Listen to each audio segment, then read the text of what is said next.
I'm Tristan Ducross. This is my brother Sean Ducross. We are the Ducross Brothers Sports Wars. We do this live every Wednesday for you guys, for your viewing pleasure, to give you an alternative instead of just the same thing over and over and over again. Sean, Conor McGregor, Khabib, let's talk about that story because it's really hot and heavy. It's kind of gained traction and momentum. And why is that? It's simply because of the suspensions and the money that was levied out to all these fighters. So the issue that people are having is one fighter got 9 months, one fighter got 6 months. If you want to break it down, Tukhugov got 1 year. Nurmagomedov, his cousin, got 1 year. So Khabib got 9 months, will be reduced to 6 months. I can guarantee it because all he has to do is film a PSA against anti-bullying, an anti-bullying campaign. And that's something you and I addressed a while back when we had Russ Edwards on our show, and we were talking about being a bully and what that entailed. And he was saying as men, we should not use that word as bully. But clearly, the state of Nevada had other ideas and viewed that this is a necessary thing for Khabib. Why not has it been addressed to Conor McGregor? Don't know. Can't go into that side. But instead of 9 months, he should get 6 months by just do what you're supposed to do the PSA, get 6 months. But I don't get why you even have to have Khabib do the anti-bullying campaign when, to me, there's nothing bullying about it. If what he did was far less than what Conor McGregor did in the sense of talking. Granted, what Khabib did, jumping over the octagon cage and starting World War 500 and whatever, it's a different. I don't understand why. If you're going to send anybody to anti-bullying, you got to send Conor McGregor to anti-bullying. Let's be real. He bullies and pushes people around and pushes his weight around and gets what he gets. So I don't agree with that. Do I agree with the 9 months, 500K? Kind of. Because he did jump over the cage. He did start World War 500. There were several people that were injured due to the fact of his actions outside of the venue. I could kind of see that. Conor McGregor getting 50K. He's laughing all the way to the bank because he's the money maker. It is what it is. It is what happens in this day and age. He's the money maker. He's the money grab. Does it suck? Sure it does. But should he have gotten more than 50K? Not really, because again, he didn't jump over the cage. He jumped up on the cage, he defended himself in the midst of a melee. So, I'm okay with the 6 months, 50K. I'm okay with the 9 months, 500K, because the 9 months for Khabib is going to turn into 6 months. And the thing but then again, you fight fans have to realize too is that Khabib now is bringing this upon himself because now he's talking about he's not going to fight till next year. He's not going to fight until his guys are done being suspended. And now he's saying, "Oh, I'm never going to fight in Nevada." Why? Because they slapped you with a 9 months suspension and they slapped you with a $500,000 fine? Man, that's whack. Get up, dust yourself off, and go fight. You talking about that you want $32 million to fight Conor McGregor in your next bout? That's just you trying to find a way not to fight Conor McGregor. That's what I think this is coming down to. I know as weird as that sounds to everybody else out there, that, oh my God, Khabib is afraid of Conor McGregor. Not necessarily saying that. But one thing you do have to realize, Conor McGregor has shown in the past that when he loses, he comes back that much better. He adapts. Yes. He alters and changes his game. So maybe Khabib realizes, okay, I showed him all my tricks right out of the gate. There's nothing left for me to show him that he's already not going to know. All Conor McGregor's got to do is go back, pull up that one fight tape, and there's everything you need to know about Khabib. And he's a wrestler. Sean, and people also have to understand that when they see the suspension that was levied out being 9 months or 6 months, or in this case, probably going to be 6 months for Khabib, you have to also understand that, dude, they've already have been suspended for 3 months. So, yeah, because it's retroactive to October 6th. Yeah, so you look at it, Conor has 3 months left on his. You're looking at 3 months left for Khabib. So really, is it really that bad? Khabib says that he's going to pay all the fines for all of his fighters. Cameron looks a little stretched. Yeah, we've been having a little bit of issues a little bit here. So I'm sorry that if stuff looks out of whack today, we don't know why it's all of a sudden kind of switched on us. I guess that's what you get when you do a live show, right? But yeah, so you look at Ali saying that it's complete BS. I just disagree. And you look at all the Conor fans, you look at all the Khabib fans, and all the people that are complaining seems to be all the Khabib side. But yet he's the one that was the aggressor in this situation that night in Las Vegas. Absolutely. So I don't get why there's this all this built up animosity kind of towards both camps when you look at it. Rudy says, it looked good when you were tested earlier. Well, we didn't touch anything.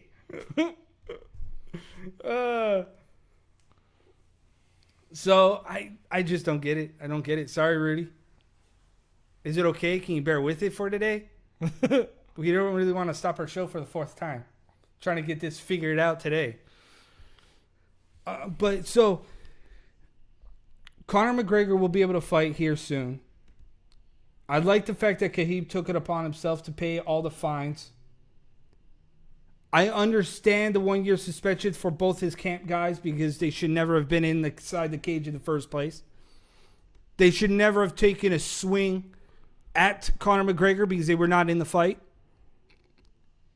They should not have been anywhere near the cage to even attempt a beat down, a gang jump, if you will, on Conor McGregor. That should have never have happened. The state of Nevada should suspend themselves for the actions that they allowed to transpire. The fact that you had the state athletic commission that was on the outside and did not stop Dylan Dennis from mouthing off, they allowed that to escalate. To sit back and look this at a different angle is what you had to do. State of Nevada should suspend themselves or put themselves in a predicament where they have to hold themselves accountable for the actions that they allowed that night. Yeah, and you know what? It's funny because I agree. I think the punishments were fair for what it was warranted to. The only other thing that I'm interested about is why is Dana White speaking to TMZ Sports about this? Why is he not speaking to ESPN? Why is he not speaking to Ara Helwani? Why is he not speaking to Chelsea? Why is he not speaking to anybody of importance in this field, this area? TMZ is known for grabbing headlines, twisting it, and manipulating it, and everything else. Like, why is he speaking to TMZ? That was the thing that bogged my mind. It's like, guys, what are we doing here? We got real media outlets. We got real people here that want the real story, and you're going to TMZ. Now, TMZ does good stuff for what they do, but I mean, it's like all those people that push on those clickbait things. That's what that reminds me of when I saw that. I was like, why? Right? But that's what Dana White does. Dana White is a attention-grabbing person. That's what he does. And where he's out in Las Vegas, out in any of these cities where TMZ is, most notably in LA, that's where he goes, Sean. That's what he's about. And it's disappointing that Dana White has to garner attention like that when he has ESPN in his back pocket. Like, I wouldn't talk to anybody else. You have the biggest global sports juggernaut behind you now, and you're relying on TMZ to get your message out? Why? Why do you have to do something like that? I just don't get it. This is a big issue with Conor McGregor and Khabib, and you're talking to TMZ. Like, I don't understand that part with Dana White. Dana White loves to talk. I get it. But, man, why not give your mouth a rest and deal with just one media outlet that you sold yourself to, right? Yeah, I get it. But we're going to take a break, and we're going to come back out stronger, better, hopefully. Sorry for you guys that are viewing us right now, and we've had some technical difficulties, and now we're back. We are the New Cross Brothers Sports Warriors. Thank you to ESPN Plus and On It for sponsoring what we do. Appreciate it. Go to our Facebook page, the New Cross Bros. Just click on those links and support us too. In the meantime, we'll be right back. You're listening to the New Cross Brothers Sports Warriors.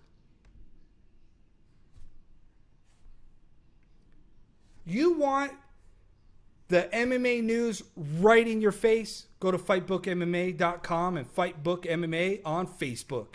You want to talk to MMA communities that are all one and a family? Then you want to go to Fightbook MMA on Facebook. You want the most authentic bobbleheads? Go to www.mmabobblehead.com and grab yourself the most authentic MMA bobbleheads. ESPN Plus and UFC 20 live UFC fight nights exclusively on ESPN Plus. Get your free trial now, 7-day free trial. Cancel at any time, $4.99 a month. All right, everybody, we are the New Cross Brothers Sports Warriors. I'm Tristan Ducross. On my side, as always, is my partner in crime, Sean Ducross. Sean, what a whirlwind to start off our show, but hey, we're live. That's what matters, right? Absolutely, we're back. Can we say right now, Bellator 2014 has set themselves 214. What, we're trying to go 4 years into the past? 214. First MMA show by Bellator. And dude, I gotta say, right? They kind of knocked it out of the ballpark, did they not? I think they did a great job with it. I think this was a very strong card. The only thing I was disappointed was, why the heck was it not on Paramount? Let's list it on Paramount, but let's not put it on Paramount. I was trying to figure that out too. It said they had other things that were running on Paramount Network. So yeah, they had Creed. I couldn't tell you, bro. I could not tell you. But like our show titles, forever, now and forever.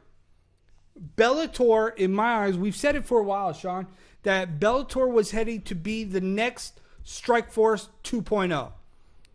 And I say that because they set themselves up the way that they needed to come out in 2019. When Strikeforce was around, it was starting to become a force. Started to kind of gain traction, then it fell by the wayside. In 35 seconds, we had a change of guard in the heavyweight division.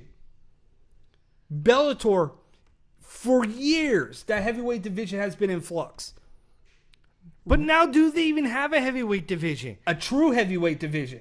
They have a heavyweight division, but is it really true? Yeah, I can't say that it's a true heavyweight division right now because you got the heavyweight champion of the world is none other than Ryan Bader. Right. Ryan Bader is your 2-division champ. And that way, when you look at him and you're seeing, well, Ryan Bader is now the champ. Double champ. And you're looking at that and saying, well, it's interesting that Ryan Bader, who is a natural light heavyweight, is now the heavyweight champion of Bellator. When you're facing an undersized heavyweight and none other than Fedor Emelianenko. But on the last show, Sean, I said, in order for this fight to go according to Ryan Bader and go his direction, Ryan Bader had to close the gap before Fedor did. Ryan Bader did exactly that. He was the aggressor. He was pushing forward. He did something that many people have kind of pushed aside over and over again. Oh, he lacks power. Oh, he's just a wrestler. But boy, he did something that I can guarantee you nobody paid attention to in that knockout. Is the fact that when he rushed Fedor, he never threw his right jab. Never threw it. He laid it out with a solid left. There was no feint for the jab. And I said there was that. no feint. It was just, we're right here. It looked like a Fedor was attempting, oh my God, he's going to lead with that jab. It kind of went to put up his hands like as if the jab was coming, and it was in all left. And I said that last week, that when you look at Ryan Bader, he's loving that left hook. He's loving that. The fact that that's how he ended the fight was with the left hook. And I looked at that the 35 seconds. I was like, oh, told y'all don't get shook. Because he just shook the world by knocking out Fedor. So now, as being a double champ, and I'm not going to call him a champ because I hate that word. It's the most annoying used phrase, champ. Right? You got champ. Just call him a double champ. Just call him two-weight division champ. Right, something. Daniel Cormier, you started a freaking horrible thing with that champ. But Bader's now a two-division champion. And I love how the fact that everybody makes this a big deal that he's a two-division champ. When Dan Henderson did it. Branch did it. Right. Conor McGregor did it. Right. There's other people that have done it way before. And yet here we're talking about deal. DC jumps up and becomes two-division champ. And all of a sudden it's the biggest thing ever. Yes, and now it's like champ. My problem with this is that I'm so sick and tired of these two-division weight champions. I said it last week, man. Stay in your lane. It is not that complicated, folks. Stay in your lane. You're a champion in your division. You fight in the featherweight division. You fight in the bantamweight division. The middleweight division. I don't care. Stay in your lane. TJ Dillashaw tried to become a champion. He failed. Because why? He didn't stay in his lane. He got greedy. All this is right now are fighters becoming greedy. They want to take this MMA world and dive bomb on it because essentially you think you can. But it's doing nothing but hurting the division, putting the division into influx. That's what they're doing. This ain't good for mixed martial arts. It ain't good for the MMA community because it's putting people into kind of a waiting or a holding pattern. Because now it depends on, well, what division do you want to fight at? Henry Cejudo. Well, what division is he fighting at? Featherweight? Bantamweight? That's what they're doing. Well, we're going to put one division on hold because you need to fight for another division. Or guess what? You're going to go ahead and lose your belt anyways. Because you can't defend it in two divisions. Right, because we're going to just strip you of it. So then what's the point of fighting in two divisions if you're going to lose your belt anyway? It makes no sense. Because then we're going to go, you get a belt. And we're going to go back down that scenario all over again. See, you coined the moniker of champ. Well, why don't you just coin the moniker that Oprah Winfrey did years ago? You get a car. Well, UFC should have coined, you get a belt. It is gotten to the point where it's just stupid to allow fighters to dictate where they fight. It's already bad enough who they fight, but when you're looking at divisions, there's divisions for a reason, okay? There's titles for those divisions for a reason. You're allowing a fighter to hold a division hostage. But then you are quick to say, well, we'll just strip him of the title because he can't fight. Then why allow a fighter to do two divisions? Like, are you seriously that dumb and desperate for ratings or for money that you have to allow this to happen? You're going to see in the UFC more fighters saying, well, I want to go up in weight. Ryan Bader is going to face that issue. Rory McDonald tried to become a two-division champion. And he couldn't. What happened? Do it. He failed.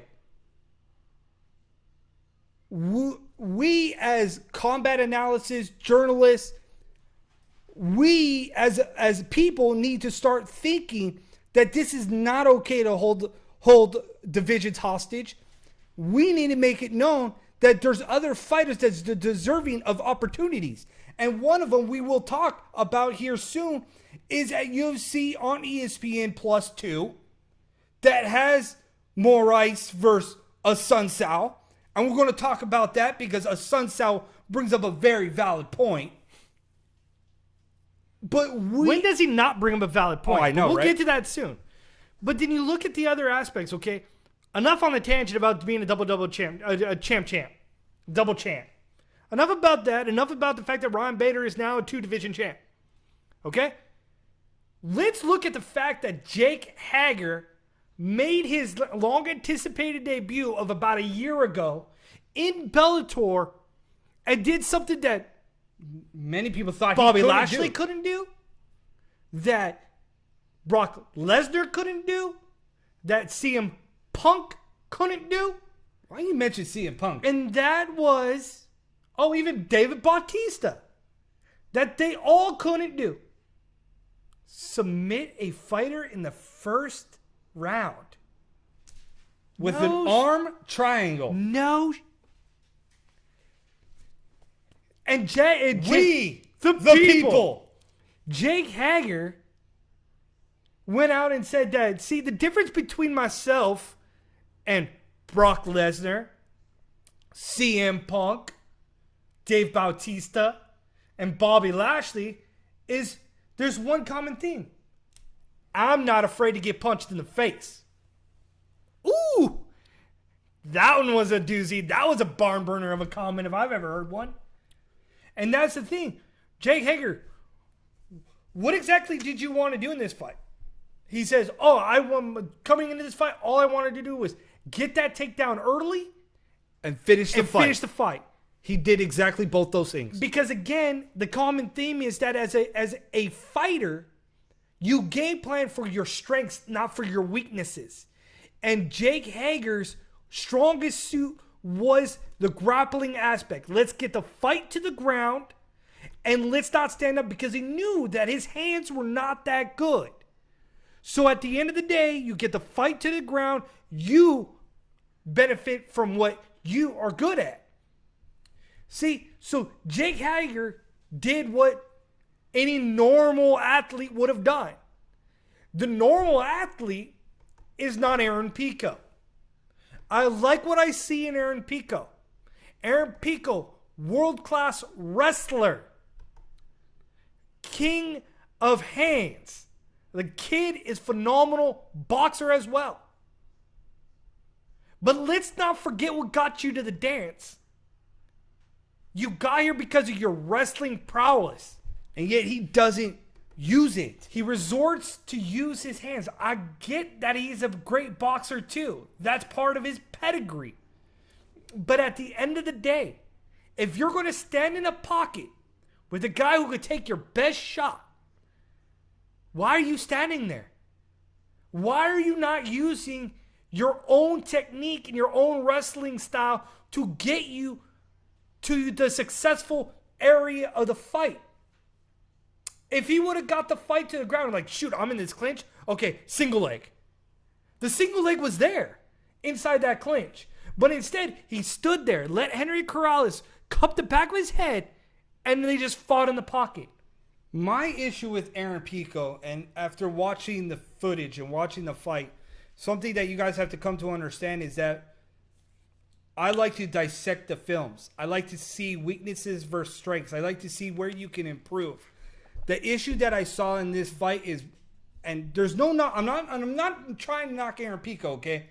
I'm not. I want him to become the best version of himself. But you saw flaws. The fact that he was lazy in the clinch. The fact that he didn't use his wrestling. The fact that when you knock down a guy, why are you getting overzealous? Why are you getting wild with your throws and your punches? And like Aaron Pico said, it was a lot about the aspect that, you know what? Yeah, I was overzealous. He admitted that. And it was mostly because of the fact that he sat back and was like, I'm still young. I'm only 22 years old. I still got a lot of room to grow. And this is where he needs to sit back now And reevaluate himself, talk to his coaches. There is one perfect fight for Aaron Pico. Give him James Gallagher. James Gallagher is a good guy on the ground, has submitted numerous opponents via submission, 5 of them, and he lost his last fight via TKO. So if anybody's going to push Aaron Pico to evolve and learn how to not be afraid to use his wrestling a little bit more so, then it's going to be James Gallagher. And take a step back, reevaluate the situation. Yeah, his management team and Scott Coker should pull the reins back now a little bit. He's still getting a winning opponent in James Gallagher, who's 7-1. It's still there, but let's just pump the brakes a little bit. Right, let's just pull it back a little bit. There's nothing wrong with that. They got a little bit ahead of himself. It happens. You know, you start kind of getting that momentum. You start pushing a little bit. And you got to do something about it, right, Sean? Absolutely. And pulling the reins back, I don't think necessarily it's a bad idea, because there was a young kid that was thrown into the Lion's Den last time, and his name was Max Holloway. Where's he now? 13-fight win streak? Right? Yep.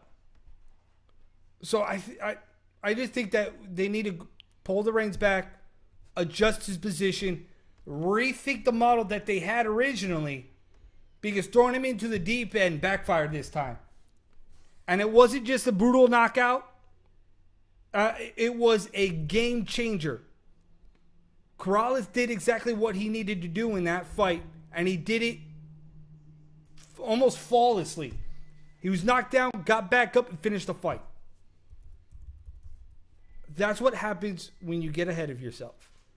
When you start thinking that you're better than somebody, or thinking better than what you are, and you have that mindset sinks in. And then there is no doubt. And when you're fighting without any doubt, that becomes the worst version of you. Because then doubt creeps into your head. And when the doubt creeps into your head that you are vulnerable, you will fall.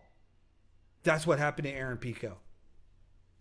Aaron Pico thought he didn't have any doubt, thought he was better than what he was, and got knocked out.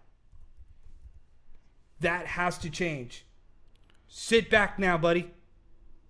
Relax a little bit. You're 4-2. Still have a winning record. Still have a long way to climb back to the top. And that's a good thing about being 22, Tristan, is that he's still got room to grow. He still has the ability to change and evolve. It's just they've got to figure out how to bring him back. They need to bring him back and not let him just throw hands. He's going to get caught, as you saw. So for a golden boxer, though, to throw wide hooks, like, that's scary. Like, there's nothing straight about his punches. There's no the short hooks. Everything's wide. And again, that brings me to another point, and I'll address it later on in the show, is that when boxing, everything has to be straight line or short. You can't be wide or you're going to be vulnerable. That's what happens to Aaron Pico. But Bellator 2019 sets off strong. 697,000 viewers watched that. 1.2 million tuned into the Bader and the Fedor fight. Pico and Corrales drew 808,000. And the debut of Hager beat Pico and Corrales at 809,000 viewers. So I applaud Bellator for stepping up in 2019. They have some good talent, young talent, hungry talent that's coming up through the pipe stream. So, and then they got the veterans mixed in. It's going to be incredible to see where this is. But Ryan Bader, Tito Ortiz calling you out. So, last time you two faced, you were choked out in the first round in 1994. Tito Ortiz, I hope you understand. This is not the same fighter that was in 1994, Sean. I hope he understands that. We're going to go to a break. We are the New Cross Brothers, the Sports Warriors. We're going to come back out strong with UFC on ESPN Plus 2 and Thurman versus Lopez. Interesting. We are the new Cross Brothers Sports Warriors. Fight Book MMA, the best MMA community on Facebook, Facebook.com. So be sure you want to talk MMA. You want to have good interaction with amazing people. Fight Book MMA is where you need to be at. You want the most authentic MMA bobbleheads? Head over to MMAbobblehead.com and get yours today.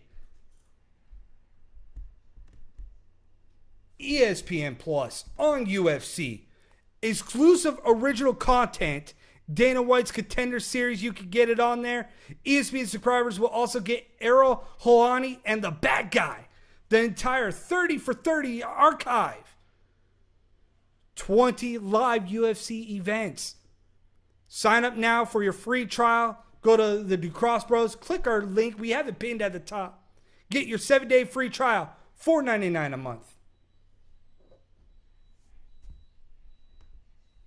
All right, we are back. We are the New Cross Brothers Sports Warriors. I'm Tristan Ducross. Along my side, as always, my partner in crime, Sean Ducross. We are an alternative to what you call combat sports talk shows. We are different than everything else. Make no mistake, this is your show. This is what you want to listen to right here. Sean, UFC on ESPN2, Assuncao versus Moraes. The rematch that everybody has been talking about. We mentioned about divisions being held into flux. Here's one. The bantamweight division is just that. Assuncao and Marlon, 1 and 2. They believe this should be for a title shot, but wait. TJ Dillashaw didn't want to defend the title against either one of these two. He wanted to get greedy. So he dropped down in weight to take on Henry Cejudo. So Assuncao and Marlon are left. Well, what's left for us? We're going to fight. Get the rematch. Because last time they fought, it was a split decision. You get what you pay for on ESPN Plus. This card, by far, is probably going to be their best one. Jose Aldo, Moicano. It's going down on ESPN Plus. Bantamweight rematch. And you're trying to put back a broken division. You lose your champ. You have nothing left going for you in that division. So Assuncao and Moraes believe that this is their time to bring back a broken division because they have no idea which way that's going.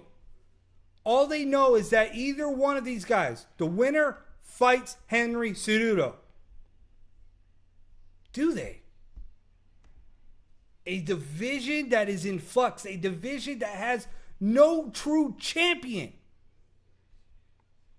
has no true answers. Joseph Fevas, Cage Wars, what's up, my dude? Keep doing you. Big things. Henry Cejudo holding 2 titles. Again, continuously kind of not knowing whether he's going to fight for the featherweight division, not knowing where he's going to fight in the bantamweight division. Yet you have 2 guys.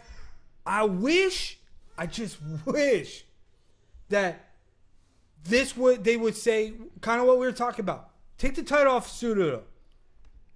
Put an interim title onto one of these guys. No.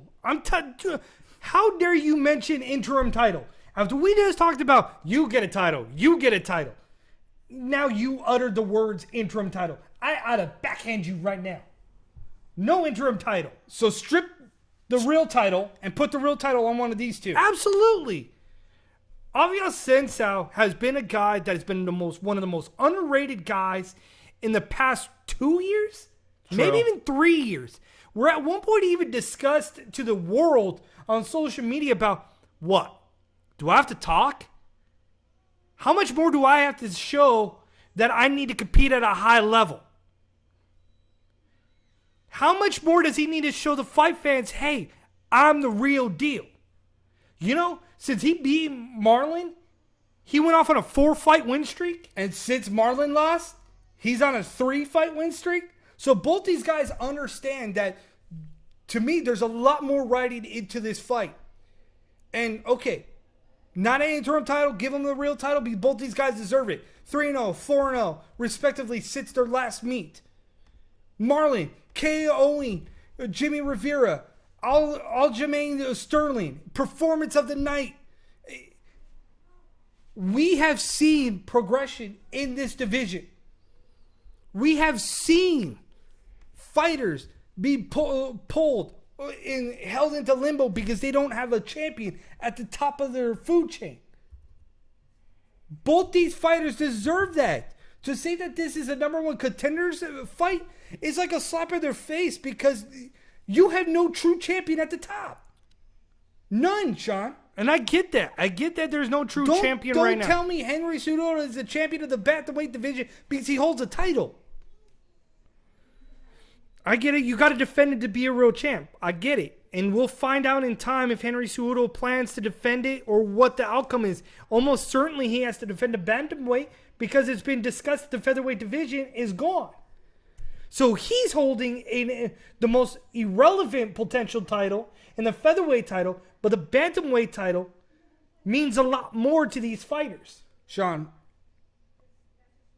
Jose Aldo versus Moicano is interesting. I hate this fight for Jose Aldo and love it for Moicano.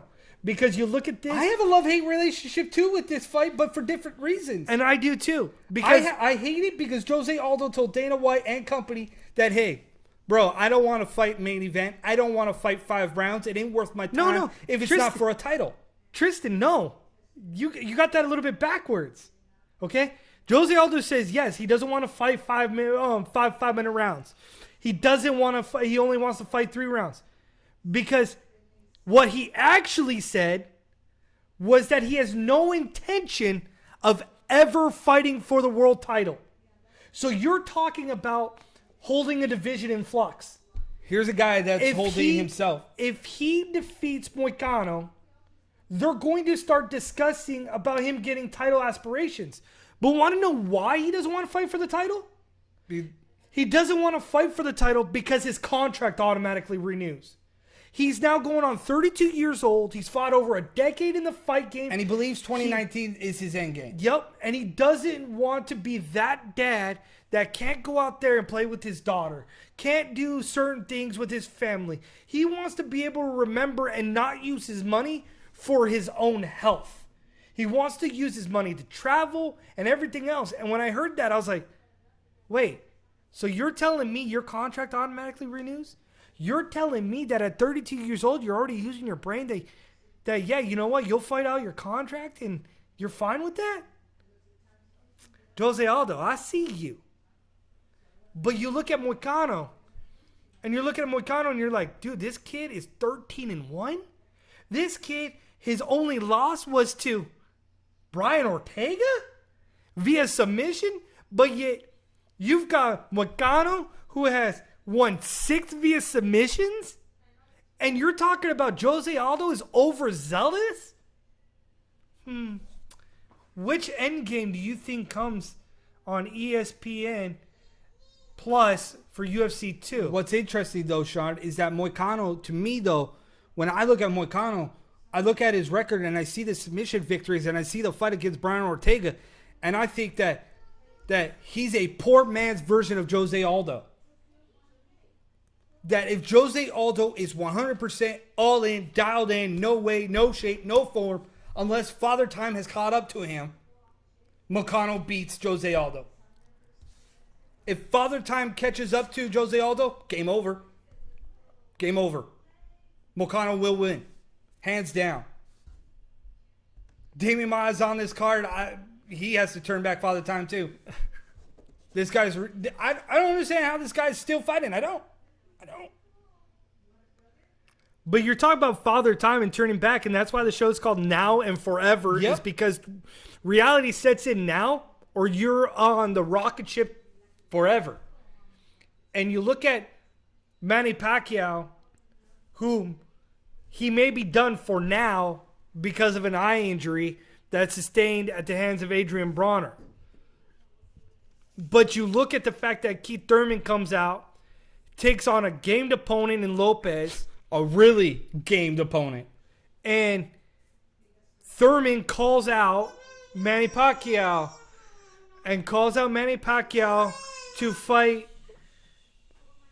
And you're looking at Keith Thurman and you're watching the fight against Lopez and you're like, why are we even talking about him potentially fighting Manny Pacquiao? Yeah. Keith Thurman, I watched this fight. For 12 rounds, I watched this fight. Lopez and Thurman. I saw this fight, and I immediately thought, dude, gamed opponent. Rightfully so. Thurman, after fight, calls out Manny Pacquiao. Sure. Bob Arum's all up in arms saying that he saw the Thurman fight, and Thurman's done washed up at 32 years old. You're also talking about he came off a layoff. 2-year layoff, bro. 2-year layoff. He was out of the game with a hand injury, with an elbow injury. He was out for a reason, Sean. Yeah. 2 years he came back. So, of You course, telling he's going to me- look a little rusted. You telling me at 32 years old this guy's done? The world champion is done? Washed up? Although I did see some holes. Don't get me wrong, Sean. I did see some holes in his game. I thought Josito Lopez in round 7 had his best shot to defeat Keith Thurman. Absolutely. KO victory in the 7th round. You saw at one point when, again, I'm all about defense. As a boxer, you have to have your hands up. You have to square up. You have to be there. You can't be telegraphing anything. When you're facing a gamed opponent that has the hands too, that has a opportunity to take a strap and put a shock in the world, and you had the opportunity in round 7, but you couldn't officially capitalize on it. The problem that I saw here was the fact that when, as a boxer, I'm looking for kind of a technique situation where everything has to be straight line with your jabs. You can't be offside. That was a problem with Lopez. Lopez, when he would engage in kind of the combos, it was wide range hooks, not short hooks. That was a problem. Oh, if he could have did short jabs and shorten up the hook, we would not be talking about Keith Thurman today. We would be talking about Josito Lopez holding the WBO welterweight championship above his head and not Keith Thurman.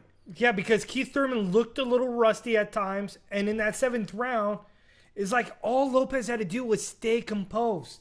If he stays composed and stays close, we're having a different discussion right here. And the But judge then that gave 113 to 113, gave that fight a draw, ought to be slapped across the face. That is stupid as whoever the 3 judges that saw Aaron Tohill's fight, y'all better be freaking slapped with a suspension and slapped across the face for being so disgusting in the way that you guys, judges, scored for Cornejo. No way did she win that fight. I'm sorry. Aaron Tohill got so screwed from her fight, and then the judge scored a 113 for Lopez and Thurman. Boxing judges, I don't know if it's the corruption that's seeking in so deep. I don't know. But this is getting absolutely out of hand. It's getting a little bit sideways, I'll give it to you, but that's the thing with boxing. It's always been a little bit sideways. It's never been straight down the middle. It's slightly to the left. And there's no gray area. It's either over the top or it's like you leave scratching your head going, oh. Like, it's Really? not even close, dude. I had the fight score 117 to 109. That's the score. And I don't understand why Thurman wants Pacquiao. I really don't. If Thurman wants Pacquiao. What And we get to see that fight. An issue I see with this is that welterweight title will be around the waist of Manny Pacquiao, because Pacquiao, No, it won't. We're gonna see the second coming of what we saw and witnessed between Floyd Mayweather and Manny Pacquiao. You just saw it with Lopez. When Lopez was wide-ranging, he couldn't touch him. Manny Pacquiao needs to fight inside. If he can't get inside, he's not going to beat Lopez. That's what I'm saying. I mean, he's not going to beat Thurman. But that's what I'm saying, is that if he's inside that pocket, Sean. But he wasn't able to get inside on Mayweather all those years ago. Thurman's not as fast as Mayweather. Doesn't He's have the roles faster. on defense. He's faster. He's faster in this era. He's stronger in this era. He pops off more combos in this era. I think from a technical standpoint, Sean, Thurman was very vulnerable in this fight with his defense. But at times, too, you saw just how good he was. Yes. So now you give him his ring rust is off from being 2 years off. And you give him an ample amount of time now to prepare for Manny Pacquiao.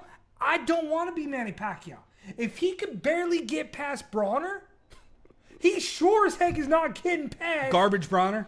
He's not going to get past Thurman. There's just no way. And there's not a soul out there that can tell me anything different. Even with a rusty and whole exploited Thurman. There's just no way. You barely got past Brawner. Either way, this fight has to happen. Does it? It has to. For the name value alone. The boxing. fight that still needs to happen is Thurman versus Spence Jr. We still need these titles that are out there, that are flowing, the 1,000 of them, need to come together as one. I get that. But I don't These want fighters that. need to fight. Dude, we're already getting Joshua versus Tyson too. Yeah. Because Wilder and Joshua don't want to fight each other. No. He wants to fight some other schmuck. And that's kind of where we're going. In boxing, we already have corrupt judges. We already have iffy judging calls. We have iffy champions. Why? Because we see 1,000 of the champions. We need to start coming together. PBC, Top Rank, fighting for purses. Let's bring everybody back together. Get the titles together. That's what it's all about. One champion running a division. Facing the best of the best. Not you get a title, this guy gets a title. Coming from the guy that just said earlier about slapping an interim title on another fight. Because there would only be one title. No. In the UFC, you can unify titles. We need to see that in boxing. Let's unify the titles, bring titles together. So instead of remember, there's a guy named Roy Jones Jr. that had like 8,000 titles. He had them all at one point. When was the last champion that had all of them? Go ahead, I'll wait. That's the problem with boxing. So if Thurman's willing to take on Pacquiao and take a title, go for it. If it gets people talking around the world to do it, the lineal title in the heavyweight division, go on. Take it. Daniel Jacobs is set to take on Canelo. Woo! Daniel Jacobs getting paid. He's getting paid. But dude, again, you're looking at Canelo, right? Everybody's talking about Canelo.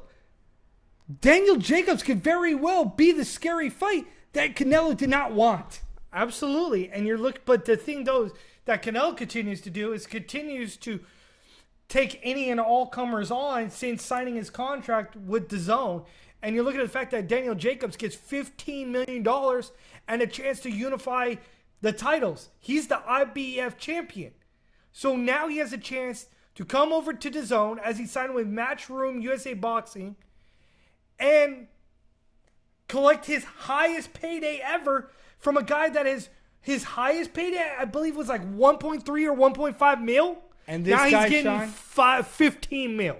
And this guy could probably single-handedly shock the world, destroy boxing, and take the title off of Canelo. Turn it upside down. And flip the script. Jacobs can do that. Reevaluate. Jacobs can do that. Maybe. And you know what? But too bad Ronda Rousey couldn't. Before we go out, yes, we're going to talk about wrestling. The We always throw that little wrinkle into our cap every now and again It's when funny, we talk this about guy combat. never used to like wrestling. Like, he lost interest in it several years ago. After WCW went. But yeah, after WCW crashed and was absorbed by the WWE, this guy hasn't watched wrestling. And now all of a sudden he's hooked again. You can thank Becky Lynch for that one. The new Stone Cold Steve Austin. Yes. And that's the thing. It's like, And you also like listen to Busted Open Radio, so now they hooked you in. yeah, it's Sirius Radio and Busted Open. I mean, dude, that's the best thing on Sirius Radio. I agree with. Everything else, not so much. No. But I'll listen to Busted Open, Dave LaGreca, and Bully Ray or Tommy Dreamer. Every minute. But when you look at the Ronda Rousey thing, and I was watching the promo between Ronda Rousey, and the thing that got my attention was the fact that Ronda Rousey looked shook. Like, I've never seen Ronda Rousey look shook. Ronda Rousey looked scared. And Ronda Rousey is a woman who fought in front of millions and millions of people. But yet you have thousands and thousands boo you, and it you changes. lose your train of thought when you're on the mic. You change, your demeanor changes, and you end the promo by saying that I own the ground that I walk on.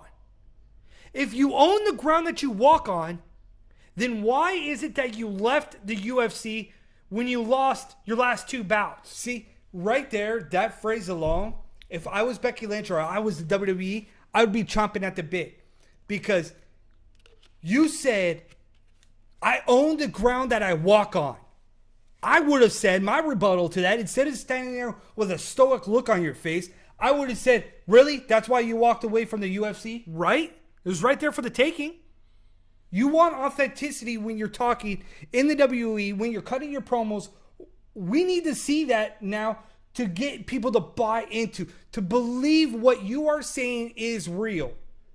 That time would have been perfect to say, yeah, well, you quit in the UFC. You couldn't handle the pressure. Yeah, so you're talking about her jab to Becky Lynch about saying that, oh, well, you were a jobber. You did this. You didn't main event. I was main eventing. I was a household name for a decade. But Becky Lynch never gave up. Never gave up on her dreams. Never gave up on her goals. Yes, she was a glorified jobber for a while. Yes, she was on the pre-show to WrestleMania. But damn it, WrestleMania 35, she's going to be standing there in the middle of the ring against Ronda Rousey. Right? And then she said that she had a better debut than Becky Lynch ever did in her career. Yeah, because you're had given the opportunity because your name is Ronda Rousey. But Becky Lynch scratched and clawed and became the first women's SmackDown champion ever. But people forget about that. So it's like you're trying to back up Ronda Rousey and trying to back up what she's saying in her promos and everything else. And it's so flawed that it's like you wonder why you're getting booed right now. And you're wondering why you're probably going to leave the WWE at the end of the year. Right, because you're trying to come off as this badass, but when you're doing so, I'm seeing holes in your game. And like our ticker says right here, it looked like as if you were shook. She was, in that moment, so invested into her character and not what she was saying that it came off as if, like, you don't understand. I busted my butt to get here. But to me, it did not come off like that. It came off like, I have to say this. I have to put my stamp on this because nobody believes what I'm doing inside this wrestling ring. And it's hard. I have no knock about her. She's phenomenal. She has done things that I didn't think she could do ahead of anything and everything that we thought she could do straight out of the jump start. Straight out of the gate, she has done a lot of things that many people thought she couldn't do. She's proved people wrong. I get it. But we are in the entertainment business, and I want to see, as a fight fan, you want to build this up like Sean and I do? All we have are bullet points when we talk. Just bullet points. What topics we're going to talk about, what people are in here, that's authenticity. That's transparency. In the WWE, in this world, why people are so invested in All Elite Wrestling by Cody Rhodes and the Jacksons is because they are transparent with their viewers. They care about their viewers. We care about ours. We are transparent. You like us, you don't, you have every right to. But when you look at these two wrestlers, or hell, Charlotte Flair on last night had a very good promo that said, "You're the man because I gave you the tools to become the man because the lessons you've learned from the queen." Hell yeah.